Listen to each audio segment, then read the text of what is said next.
Okay, we're up to the fifth aliyah in Parsha Vayeira. And Abraham was 100 years old when his son Isaac was born to him. So now we're establishing some sort of timeline. And Sarah said, God has made joy for me. Whoever hears will rejoice with me. So we're using the name Tzahek, so we're like playing on Yitzhak, Lee, so we're playing words on his name. And she said, who would have said to Abraham that Sarah would nurse children, for I have born a son in his old age to a son to his old age? Well, she's, Sarah is a little bit of, she's not so nice to her husband. Anyhow.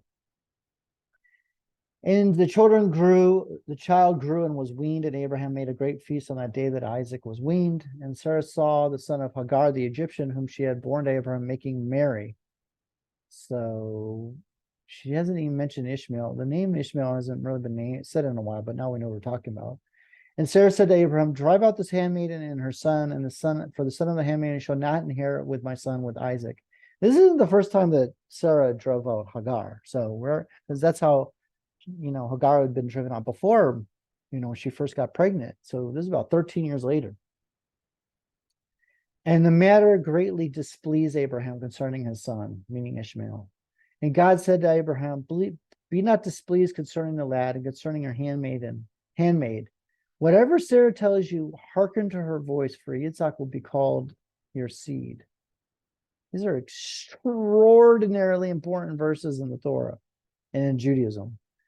But the son of the handmaid I will make into a great nation, because he is your seed. And Abraham arose early in the morning. See, we have him doing this early in the morning. And he took bread and a leather pouch of water, and he gave them to Hagar, and he placed them on her shoulder and the child, and he sent her away, and she went and watered in the desert of Beersheba. Again, he wasn't in Beersheba, remember? He was I guess in Gerar, or wherever he was living. And the water was depleted from the leather pouch, and she cast the child under one of the bushes. And she went and sat down from afar, from at about the distance of 2 bow shots. It's kind of important because I guess there was this Meforish, or this commentary that Yitzhak or Ishmael was actually trying to shoot arrows at Yitzhak and trying to kill him. Let me not see this child's death, for she sat from afar, and she raised her voice and wept. And God heard the lad's voice. Now this story, we'll read this story actually at Rosh Hashanah.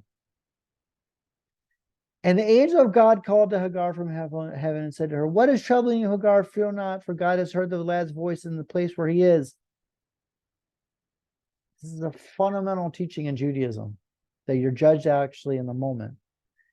Rise and pick up the lad and grasp your hand upon him, and shall make him into a great nation. Now we're talking about Ishmael, who, becomes the Arab nations. And need I say more about the history between the Arabs and the Hebrews/Jews in the last, thousands of years and last 100 years.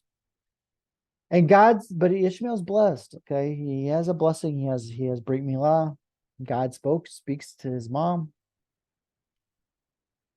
And God opened her eyes, and she saw a well of water, and she went and filled the pouch with water and gave the lad to drink. And God was with the lad, and he grew, and he dwelt in the desert and became an archer. And he dwelt in the desert of Paran. Eventually, that's where Moses and the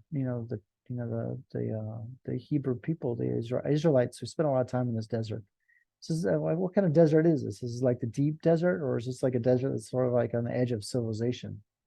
And he took his mother his mother took for him a wife from the land of Egypt. So that's the fifth aliyah.